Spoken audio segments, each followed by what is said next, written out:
Hello everyone. In this video, we are going to discuss access cavity preparation, biomechanical preparation and obturation in a mandibular first molar. Let's first understand the anatomy of mandibular first molar. Now, this is in mandibular first molar. The average length of the tooth is 21.5 mm. Now this is a root portion. We have two roots. One is the distal root and the second one is the mesial root. Now, if we see the crown portion, the occlusal surface of the crown portion, we have developmental grooves, right? These are developmental grooves. Now, in the center is the central developmental grooves. Then we have the buccal groove. Then we have disto-buccal groove. And then we have the lingual groove. Now, these grooves, they divide the occlusal surface into 5 cusps. The first one, which is the largest one, is the mesio-buccal cusp. Then we have the disto-buccal cusp. Then we have the distal cusp. Lingually, we have mesolingual and distolingual cusp. Now, usually we have 2 roots and 3 canals. On the distal side, we have 1 canal, and on the mesial side, we have 2 canals. That is your mesiobuccal and your mesolingual canals. So we have 3 canals, 3 orifices. Now, the mesiobuccal orifice will be present just below the mesiobuccal cusp. The mesolingual orifice will be present just below the mesolingual cusp.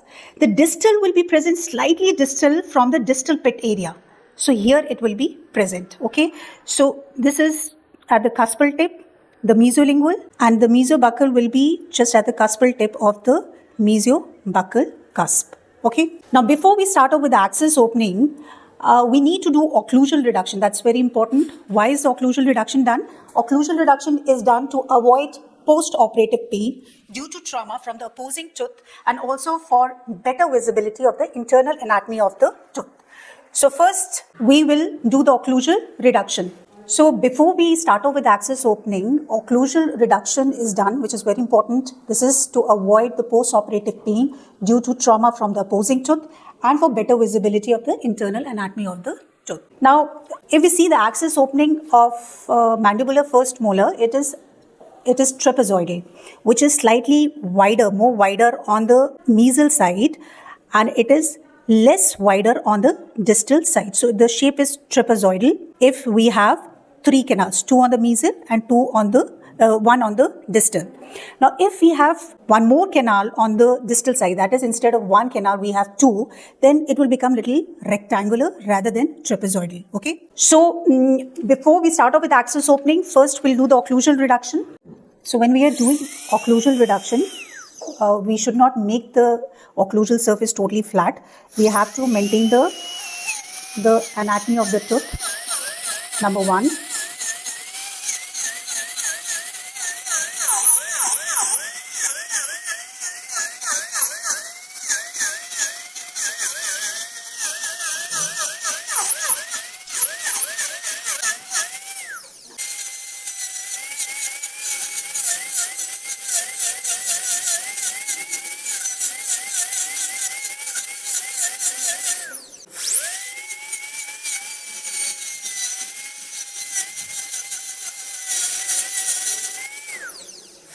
Here we have done the occlusal reduction, and now we'll start off with the access opening.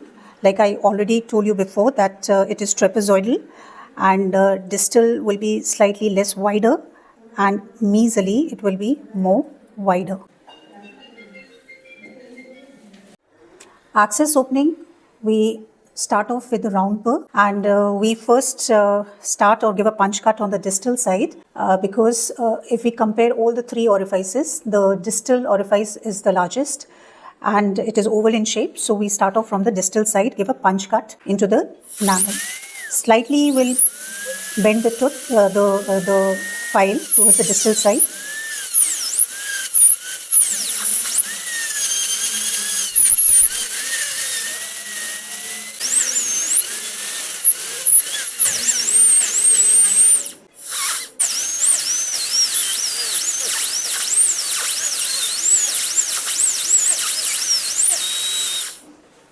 So once we get the bird drop, we move the the burr buccolingually a little bit.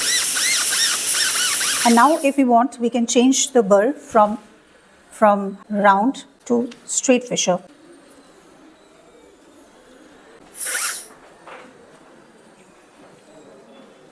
Now from the distal side, we will move towards the from the distal side, we'll move to the mesiobuccal.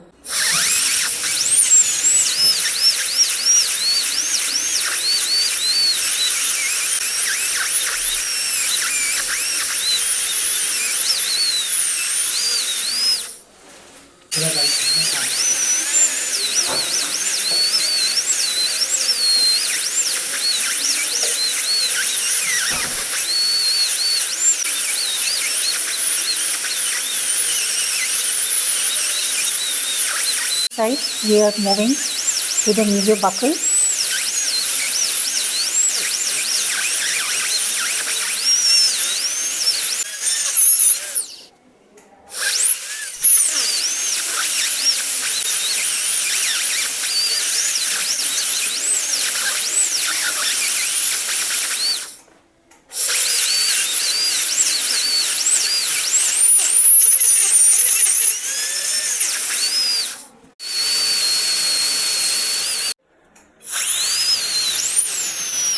So once we are able to see the orifice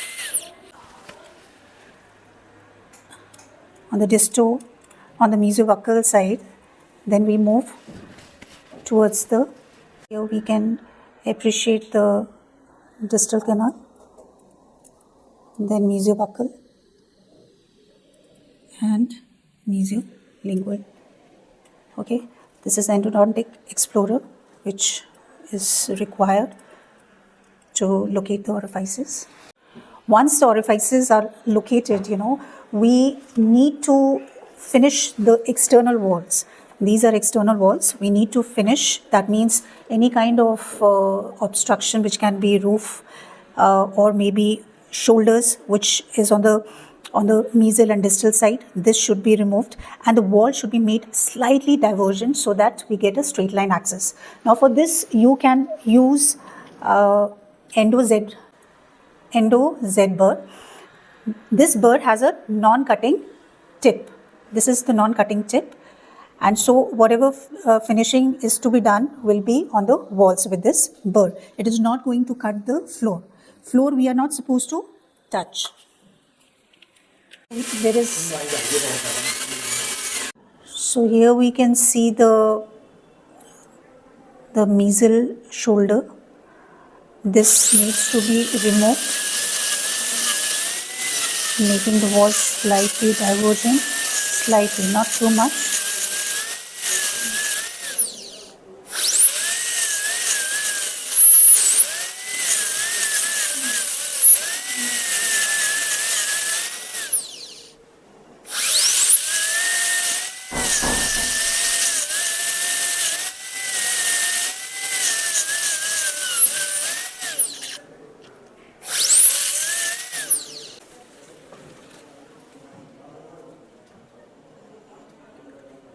Here we can appreciate the dentinal map.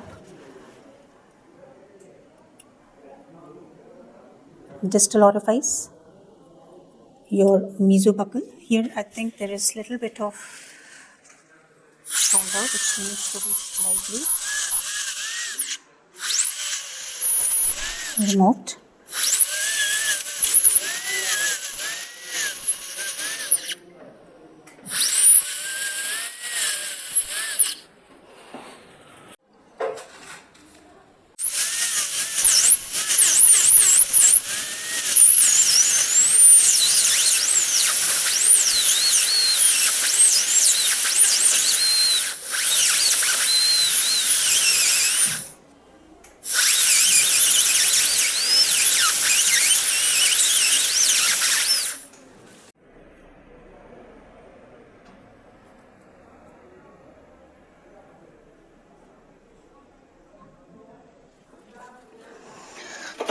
Done the de-roofing, and the mesial and distal shoulder is removed so that we get a straight line access. After this, we start off with the biomechanical preparation.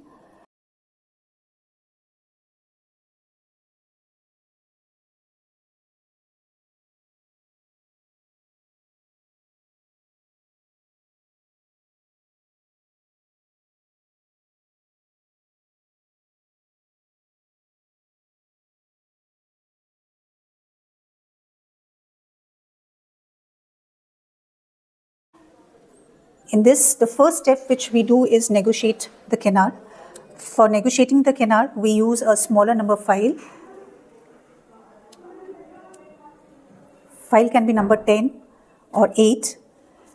So we start off from the distal side, and negotiating the canal is to see whether a file is reaching till the estimated working length. Now, estimated working length is something which we estimate seeing the radiograph. And suppose here, if we have estimated the working length to be 20 mm, we take the file and we go till the estimated working length just to see whether the canal is patent or not. So here, in watch winding motion, we go till the estimated working length. Similarly, we do for the mesial side.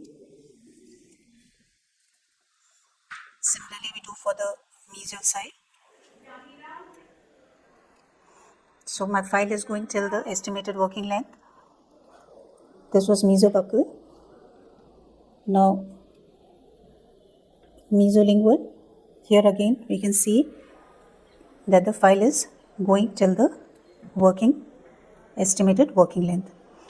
Now to take the working length, we take the file till the estimated working length and then take a radiograph. The file tip should be exactly 0.5 to 1 mm short from the radiographic apex. If on the radiograph, if we find that the file is 1 mm beyond the apex, in that case, we need to reduce the working length by 2 mm so that my file is 1 mm short from the radiographic apex. So for this, we put the file in all the 3 canals and take a radiograph.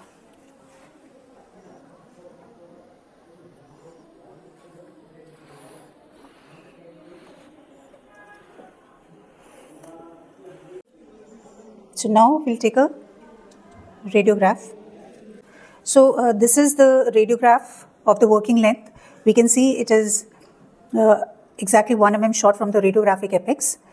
The thing to appreciate is that the floor is not touched. It should not be touched. And there is no obstruction. Your files, they are going in a straight line axis. Now, once the working length is determined, we start off with the biomechanical preparation.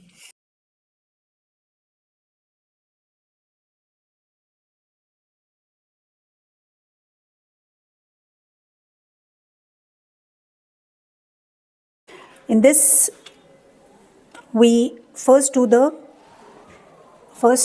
the coronal flaring. For this, we use SX Pro taper. Okay, this is used for flaring the coronal portion of the canal. Okay, we start off from the distal. Okay, so we do the coronal flaring. Always make it a habit to clean the file once the file is out of the canal.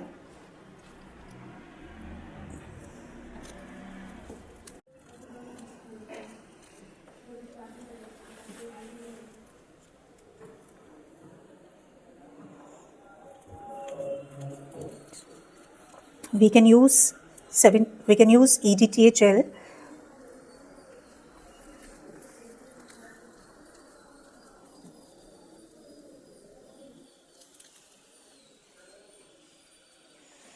So once the coronal flaring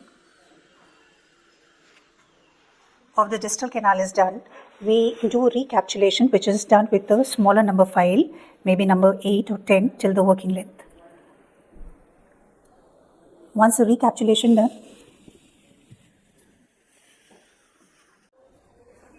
Once the recapsulation is done with a smaller number file till the working length, we always do irrigation.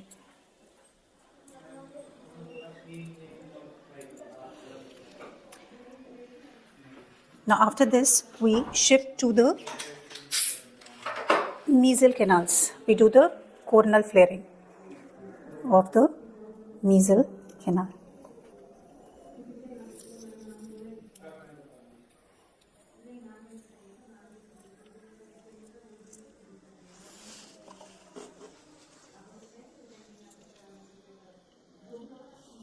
So we are doing the coronal flaring of the mesiolingual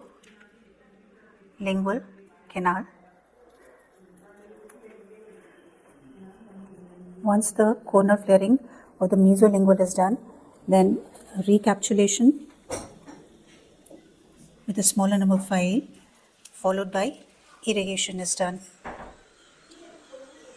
So whenever we are irrigating, always make it a habit of moving the tip, the needle.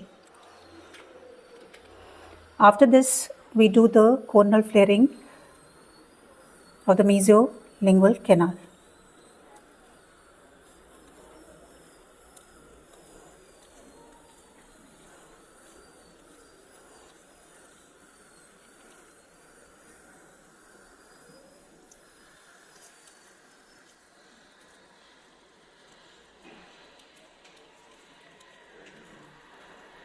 Once the file is loose,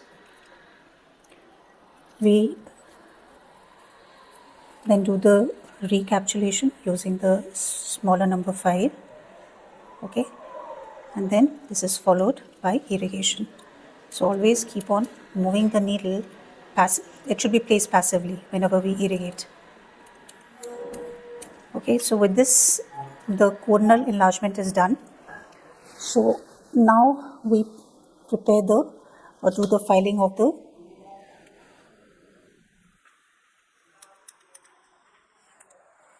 middle canal. For this, we do it with S1 and S2. Okay, first we are going to do the preparation of the distal canal till the working length. You can take it till the working length. Okay, sorry.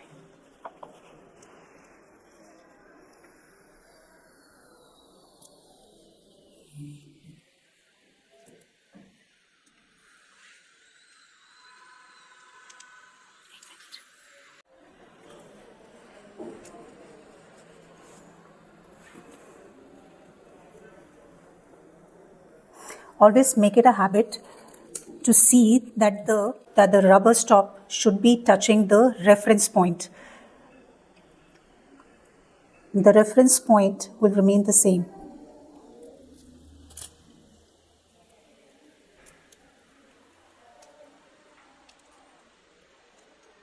Once this is loose, we again do the recapsulation with a smaller number file. Okay, very gradually we have to take it till the working length, and then we do the irrigation, right? As I told you, it should be passively placed. Similarly, we'll do for the mesial canal.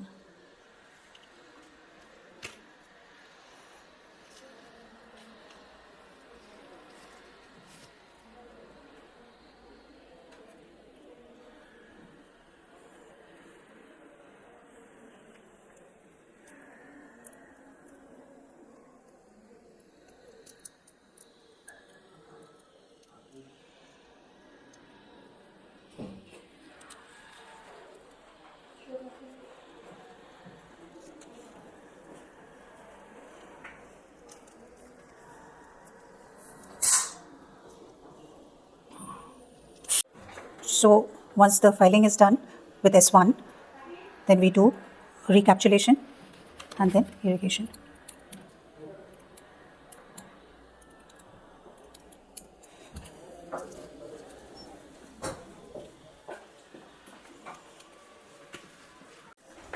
So once we have done the preparation with S1, we shift to S2. So even S2 is used for the middle canal preparation. So this is again taken till the working length.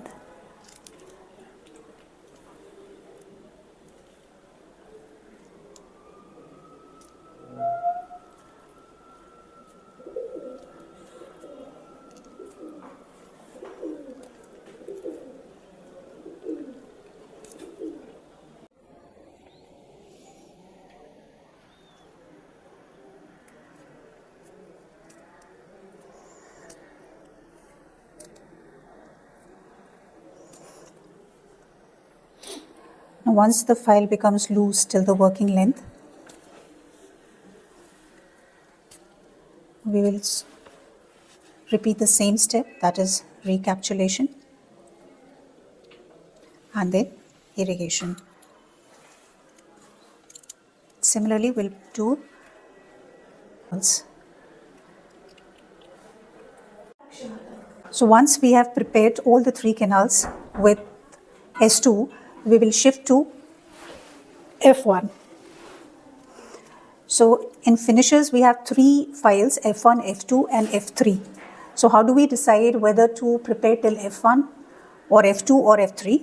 This is decided, like if my F1 is going till the apical portion with little bit of resistance, that means I'm filing in the apical portion, then my master apical file will be F1.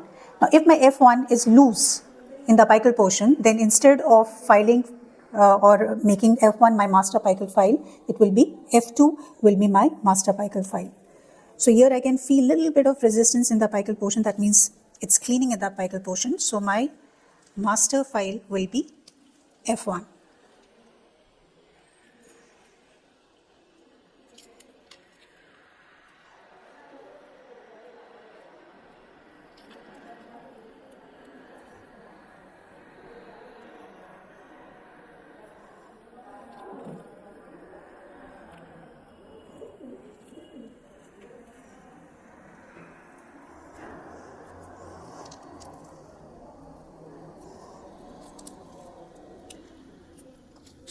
So once I'm done with my F1, I do the recapsulation with the smaller number 5 and then I do irrigation.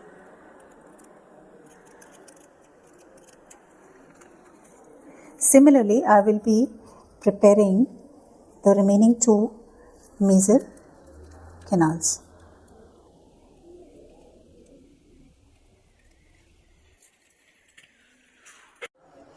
Once we have prepared all the 3 canals with the finisher file, we'll take a radiograph with master cone.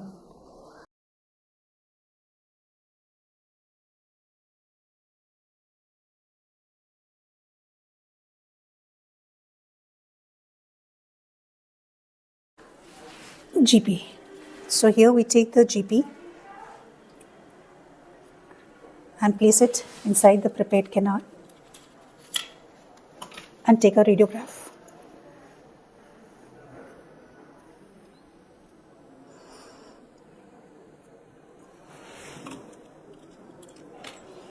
So when we are placing the GP cone, always make sure to slightly push the GP just to make sure that if we are doing lateral compaction, it should not go beyond the apex. So now we'll take a radiograph. Now here we can see the radiograph with the master cone, and it is it has not gone beyond the working length. So now we'll proceed with the obturation using the sealer. Now before we start off with the obturation, we need to irrigate the canals. The last protocol which we follow for irrigation is first we irrigate with sodium hypochlorite, which is followed by 17% EDTA solution, and the last irrigant which we use is saline. Then after we irrigate the canals, we dry the canal with the help of paper point.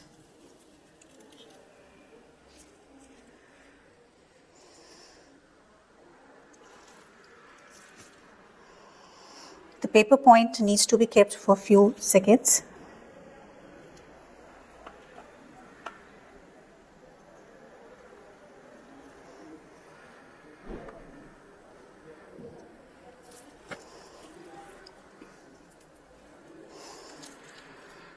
Once the paper point is wet, we need to remove it.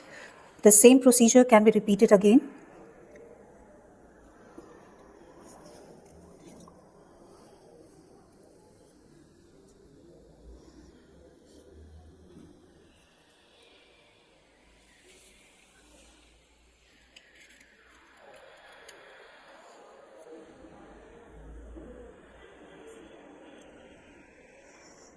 We'll wait for a few seconds. Now we have got almost slightly dry paper points. Now we'll proceed with obturation. Now for obturation we need sealer. So here we are using AH+, which we have mixed it. So for obturation we are using AH+ sealer. We mix equal amount of catalyst and base and we get a paste. Then with the help of either the master cone GP or we can use the master cone file. So for obturation, we can first we need to coat the canals with the sealer. We can carry the sealer either with the master cone GP or we can even do it with the file. So we take the sealer and we place it inside the canal and gently we coat it all along the wall. Once this is done, then we take little bit of sealer at the tip and then we place it till the working length. Now since the distal canal is quite wide, we can use another F1 GP.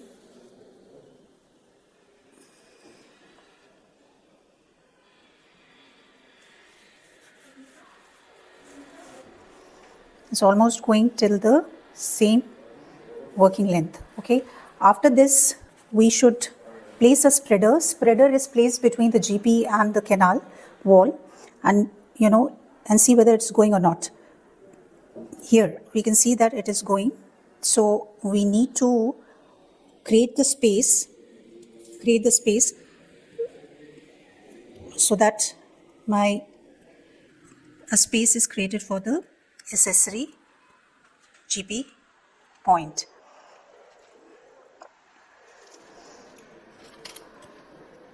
So my spreader number is number 20. I would be doing the lateral compaction by using 20 number GP point.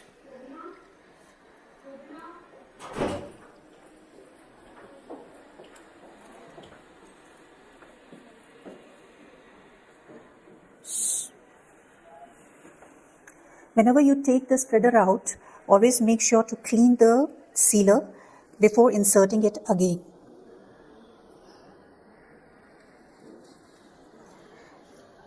We remove it, then again we insert it. This is done to create the space.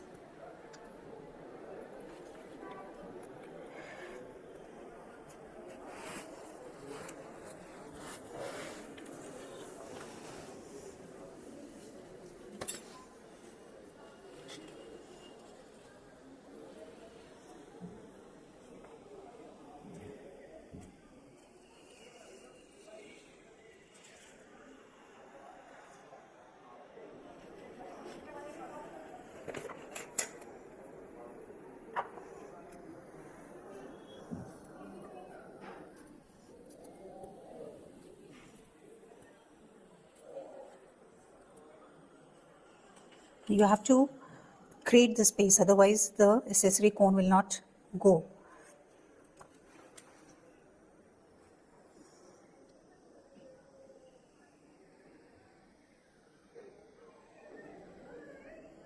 It's not going. If it's not going again, you have to repeat the same procedure here.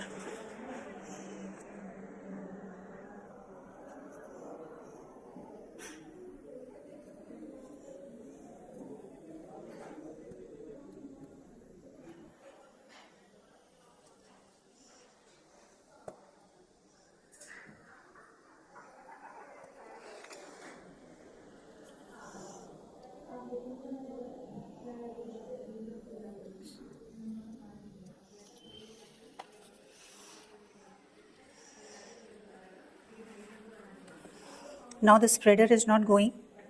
That means there is no space between the GP and the canal wall.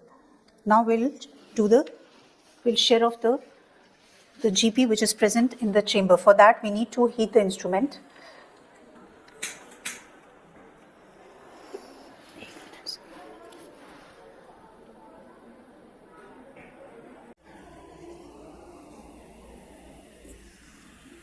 You have to make sure that the instrument should be red hot, and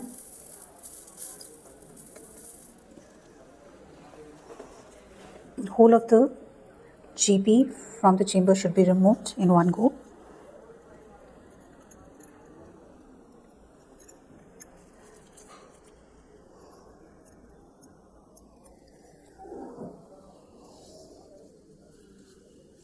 Little bit of GP which you can see, you can slightly condense it.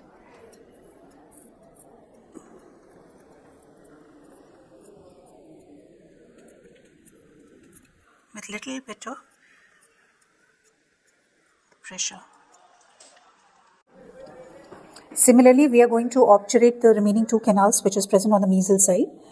Now here you can see the floor where all the 3 canals is obturated. Just 3 dots of GP can be seen. So there is no extra GP present inside the chamber. Now we'll take a radiograph. So once the obturation is done and we have confirmed with the radiograph, we do the post-endo restoration, which is done with the temporary material. Now with this, we finish the access opening to obturation steps in mandibular first molar.